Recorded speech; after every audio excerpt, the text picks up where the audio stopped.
నమస్కారం నమస్తే ఆదిత్య గారు. సార్. కాకినాడ పోర్ట్ ద్వారా బియ్యం రవాణా అక్రమంగా తరలిపోతుందని చెప్పేసి మనం తెలుసు. పవన్ కళ్యాణ్ గారు డైరెక్ట్‌గా ఎళ్లి పట్టుకోవడం అదంతా కూడా వైరల్ అవుతుంది. ఇప్పుడు దీనిపైన రాజకీయ ఆరోపణలు చూస్తున్నాం సార్. అటు ద్వారంపూడి గారేమో ఇది కొండబాబే చేశా అంటారు. లేదు ఇది వైసీపీ హయాంలో జరిగిందని అంటారు. మీరు కూడా డిమాండ్ చేస్తున్నారు ఎంక్వైరీ జరగాలని చెప్పేసి. అసలక్కడ ఏం జరిగింది? మరి ఇది ఎప్పటినుంచి ఈ అక్రమ రవాణా జరుగుతుంది? ఎవరు చేస్తున్నారు? మీరేం చెప్తారు సార్? స్మగ్లర్‌ని అంటామో, లేదంటే బ్లాక్ మార్కెటోళ్ళు అంటామో, లేదా రాజకీయ నాయకులు అంటామో, తరలించుకొని కాకపోతే ఏంటంటే వైసీపీ హయాంలో హ్మ్. ఈ కాకినాడకి చెందిన Dwarampudi Chandrasekhar Reddy okay sir. Alias Raisireddy. ఆయన హ్మ్. పేరే రైసిరెడ్డి. హ్మ్. ఆయన ఆధ్వర్యంలో హ్మ్. ఈ పోర్ట్‌ల ద్వారా ఆఖరికేందంటే ఆంధ్రప్రదేశ్‌లో ఉన్న ఇతర కంపెనీలకో, ఇతర ప్రాంతాలకు అమ్ముకోవడమే కాకుండా ఏకంగా దక్షిణాఫ్రికాకే లోడెత్తేత్తన్నారు. ఏదో 'మహేష్ బాబు' సినిమాలో గనక 'రమణ లోడెత్తు' అన్నట్టుగా లోడ్లు ఎత్తేస్తున్నారు.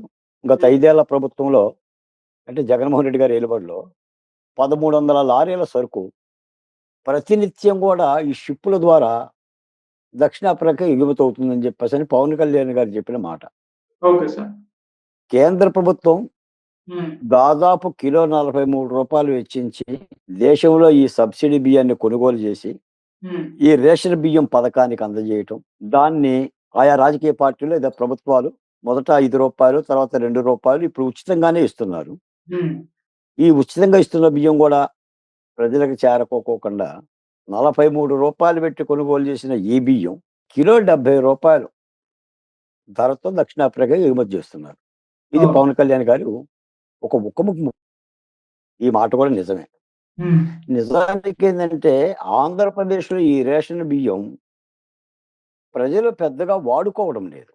ఓకే. ప్రభుత్వాలేదో పోటీ పడిపోయి మేము రేషన్ బియ్యం ఇస్తున్నాం. ఎన్టీఆర్ హయాం దగ్గర నుంచి కిలో రూ. 2 బియ్యం పథకం పెట్టింది మేమే అని చెప్పేసి మాట్లాడుతున్నారులే గానీ, ఆంధ్రప్రదేశ్‌లో సాధారణంగా వాడే బియ్యం సన్న బియ్యం వాడతారు. అంటే హ్మ్. సామసూరు బియ్యం వాడతారు. దీనిని ఈ బియ్యాన్ని మాత్రం వాడుకోవటానికి ప్రజలు పెద్దగా వినియోగంలోకి తీసుకోరు. దాని ఓకే. మూలాన ఏందంటే దాదాపుగా నాకు తెలిసి గూడా 90% బియ్యం బయటికే పోతుంది. హ్మ్. ఇళ్లల్లో వండుకోరు. నేను కూడా గ్రామీణ సీమల్లో చూస్తున్నాను. ఆ బియ్యం సరఫరా చేసే చౌక ధరల దుకాణ డీలరు ఆ కిలోకి రూ. 5, రూ. 6 ఇచ్చేసి వాడే డబ్బులు డబ్బులు ఇచ్చేస్తుంటాడు. హ్మ్.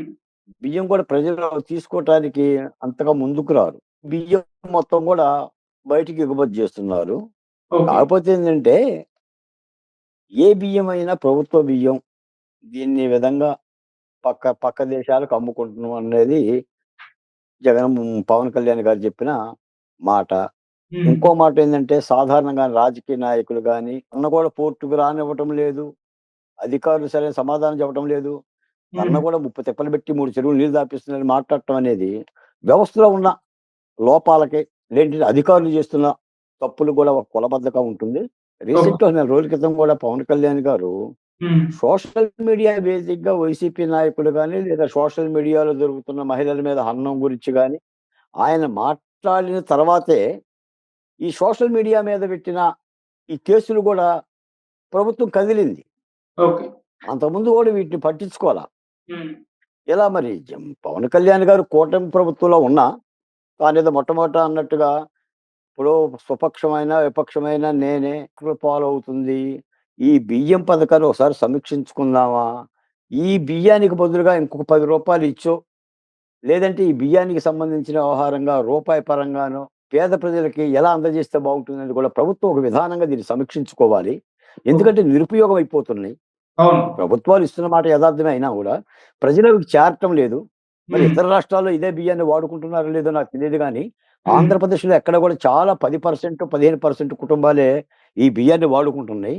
ఇలా ఓకే. వాడుకోవటానికి వీలు పడిన ఈ బియ్యం స్థానంలో ఇప్పుడు ప్రజలు వాడుకునే స్థితిలో ఉంటే, ప్రజలకే చేరువైపోద్ది. పైపెచ్చు మళ్ళీ ఈ రేషన్ సరఫరాలకి గత ప్రభుత్వం దీనికొక ఆటోలు, దీనికొక వాలంటీర్లు, వాళ్ళకొక జీతాలు, ఆ జీతాల ద్వారా ఇంటింటికి పంపటాలు మరి దాన్ని ఏదో పెద్ద విప్లవ పథకంలాగా చెప్పుకోవటాలు. వెరసి ఏమవుతుందంటే ఈ బియ్యం అంతా ఎళ్ళిపోయి కాకినాడ పోర్ట్ ద్వారా దక్షిణాఫ్రికా పోతుంది. ఓకే. అంటే చెప్పుకోవడానికి తప్ప ప్రయోజనం కనిపించటం లేదు. కాబట్టి ఈ కూటమి ప్రభుత్వం ముఖ్యంగా చంద్రబాబు నాయుడు గారు సమీక్షించి హ్మ్. దీనిలో ఏమన్నా కొత్త మార్పులు గాని, కొత్త విధానాలు గాని తీసుకుంటే ఫుల్ స్టాప్ పడుతుంది. ఓకే. కాకపోతే మీరన్నట్టుగా ఏందంటే, పవన్ కళ్యాణ్ గారు సాధారణంగా ఇప్పుడు ద్వారంపూడి చంద్రశేఖర్ రెడ్డి మీద చాలా విమర్శలుండయి. కాకినాడ కర్తల్ని గత ఎన్నికల ప్రచారంలో కూడా పవన్ కళ్యాణ్ గారు స్వయంగా కాకినాడలో మీటింగ్ పెట్టి, ద్వారంపూడిని గొడ్డలెప్పదీసి వీధుల్లో ఊరేగిస్తా, ఊరూరా తిప్పుతా అని చెప్పేసి ఛాలెంజ్ చేసిన సందర్భాలు ఉన్నాయి. హ్మ్. ద్వారంపూడికి వార్నింగ్‌లు ఇచ్చిన సందర్భాలున్నాయి. అదే అవును. స్థాయిలో ద్వారంపూడి కూడా పవన్ కళ్యాణ్‌ని దూషించిన సందర్భాలున్నాయి. ఇది వ్యక్తిగత రాజ్యాన్ని కూకటవేళ్ళతో కూల్చేస్తాను. నీ సంగతి చూస్తాను ద్వారంపూడి అని చెప్పేసని అన్నాడు. నేనేదో ఇక్కడ వ్యక్తిగతంగా నేను మాట్లాడట్లేదే గాని ద్వారంపూడి కాదు. ఈ అక్రమార్కుల యొక్క బియ్యం సరఫరాలో ఎవరున్నా గూడా చర్యలు తీసుకోవాలి. ఇంకో మాటేందంటే పవన్ కళ్యాణ్ గారు కేంద్ర ప్రభుత్వాన్ని కూడా సూచిస్తూ బియ్యాన్నే ఈ విధంగా అధికారుల ప్రోద్బలంతో మీరు షిప్పుల ద్వారా తరలిస్తున్నారు. హ్మ్. ఈ స్థానంలో ఏ మారక ద్రవ్యాలో, డ్రగ్సో, ఇతర ఆయుధాలో లేదా కసబ్ లాంటి తీవ్రవాదులు కూడా దిగుమతి చేసుకునే కూడా అవకాశం కూడా ఉంటుంది గదా! ఒక అవును. కాకినాడ పోర్ట్ ద్వారా సముద్ర తీరంలో ఈ విధంగా యథేచ్ఛగా అక్రమాలు జరుగుతుంటుంటే, కేంద్ర ప్రభుత్వం కూడా దీని పట్ల చూడాలి. ఇది బియ్యం గాబట్టి సరిపోయింది. బియ్యం కాకోకుండా ఏదైనా మారణాయుధాలు కూడా దిగుమతయితే దేశ భద్రత కూడా ఏదైనా ఇబ్బందికరమైన వాతావరణం ఉంటుందని ఒక అంశాన్ని కూడా ఆయన కేంద్ర ప్రభుత్వం దృష్టికి తెచ్చాడు. హ్మ్. ఏదేమైనా బియ్యం అక్రమార్కులను పట్టుకోవాలి. విమర్శలేమో చెప్తుంటారు. జనరల్‌గా వైసీపీ మంత్రి మనోహర్ గారు పట్టుకున్న బియ్యాన్నే, ఆ 25,000 టన్నుల బియ్యాన్నే ఈయన పట్టుకున్నాడు అనడం. ఆయన పట్టుకున్నా, ఈయన పట్టుకున్నా అక్రమ బియ్యమే గదా అది. ఇప్పుడు పోర్ట్ నుంచి తరలబోతుందా లేదా? అమ్ముకుంటున్నారా లేదా? అలా అమ్ముకోవటం బియ్యం మీద కూడా సమగ్రమైన విచారణ చేసి తీసుకోవాల్సిందే. కొన్ని చర్యలు తీసుకోకపోతే అక్రమాలు ఆగవు ఆదిత్య గారు. అవును సార్. ఎందుకంటే ఇప్పుడు నేరం చేసేవాడు నేరం చేస్తూనే ఉంటాడు. ఇప్పుడు గంజాయి పండించేవాడు గంజాయి పండిస్తూనే ఉంటుంటాడు. డ్రగ్స్ సరఫరా చేసేవాడు డ్రగ్స్ సరఫరా చేస్తూనే ఉంటుంటాడు. మట్టి తవ్వేవాడు మట్టి తవ్వుతూనే ఉంటాడు. ఇసుక తవ్వేవాడు ఇసుక తవ్వుతూనే ఉంటుంటాడు. బియ్యం అమ్ముకునేవాడు బియ్యం అమ్ముకుంటూనే ఉంటుంటాడు. నేరాల పాల్పడేవాడు నేరాలు పాల్పడుతూనే ఉంటాడు. మరి కట్టడెక్కడ? ప్రభుత్వాలు హ్మ్. ఎక్కడెక్కడో ఫుల్ స్టాప్ పెట్టే విధంగా చట్టాలు, పోలీస్ యంత్రాంగం సరైన చర్యలు తీసుకొని కఠినంగా వ్యవహరించకపోతే ఈ అక్రమాలకి అంతే ఉంటుంది. గత అవును. 5 ఏళ్ల ప్రభుత్వం మొత్తం కూడా ఇటువంటి అక్రమాల మీద చూడల. దర్యాప్తు, నిజాయితీ కలిగిన దర్యాప్తు చేసి చర్యలు తీసుకోవాలని చెప్పేసి కూడా డిమాండ్ చేస్తున్నాను. ఏదేమైనా ఈ రేషన్ అక్రమ బియ్యానికి ఫుల్ స్టాప్ పెట్టాలి. కళ్ళెవేయాలి. అవును. అంటే సార్ ఇప్పుడు టీడీపీ గవర్నమెంట్ ఉందిక్కడ. సో, టీడీపీ ఎమ్మెల్యే హస్తం లేకుండానే ఇది రవాణా జరుగుతుందా అని జెప్పేసి కూడా విమర్శలైతే చేస్తున్నారు సార్. మరి ఈ వైపు నుంచి కూడా ఏమైనా ఎంక్వైరీ జరగాలా? మీరేం జెప్తారు సార్? ఏ టీడీపీ ఎమ్మెల్యేల అనుమతి కావాలి? అంటే ఇప్పుడు కొండబాబు గారు దేనికి అనుమతి అనుకుంటున్నాం. కావాలి? ఆయన పేరైతే మన ద్వారంపూడి గారు ఆదిత్య గారు మెన్షన్ చేశారు. ఇప్పుడు ఆదిత్య గారు సార్. అతను ఉప ముఖ్యమంత్రి. పవన్ కళ్యాణ్ అవును. అతను హ్మ్. ప్రభుత్వంలో భాగస్వామి. హ్మ్. ప్రభుత్వంలో సమాజంలో తప్పులు జరుగుతున్నాయి. అవును. లేదంటే ఎవరో అక్రమాలు చేస్తున్నారు. ఆ అక్రమాలు హ్మ్. చేస్తున్న వాళ్ళని వెలికి తీయటానికి, పట్టుకోవటానికి, అక్కడికెళ్లి విచారించటానికి ఎవరి పర్మిషన్ గావాలి? ఎందుకు పర్మిషను? అంత ఆ! అవసరం ఏముంటుంది? అక్రమ రవాణా చేసేది కూడా అంటే అక్రమ రవాణా చేయడానికి ఇక్కడ లోకల్ ఎమ్మెల్యే పర్మిషన్ కావాలి. అది ఈయనే చేస్తున్నారు కొండబాబు గారు అని చెప్పేసి వైసీపీ వాళ్ళు ఆరోపిస్తున్నారు. మమ్మల్ని అంటున్నారు గానీ, ఆ ఎమ్మెల్యే పర్మిషన్ లేదు. వైసీపీ వాళ్ళు అవును. ఇప్పుడు వైసీపీ వాళ్ళు చాలా ఆరోపణలు చేస్తారు. హ్మ్. ఒకవేళ ఈ రేషన్ బియ్యం అక్రమ రవాణాకి జనసేన ఎమ్మెల్యేనే అనుకున్నంటే జనసేన ఎమ్మెల్యేని అరెస్ట్ చేయండి.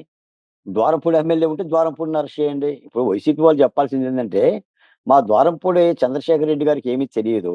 హ్మ్. ఆయన చాలా ప్రతిభతా లక్షణాలు కలిగిన వ్యక్తి. ఆయన శుద్ధపూస అని జెప్పాలి.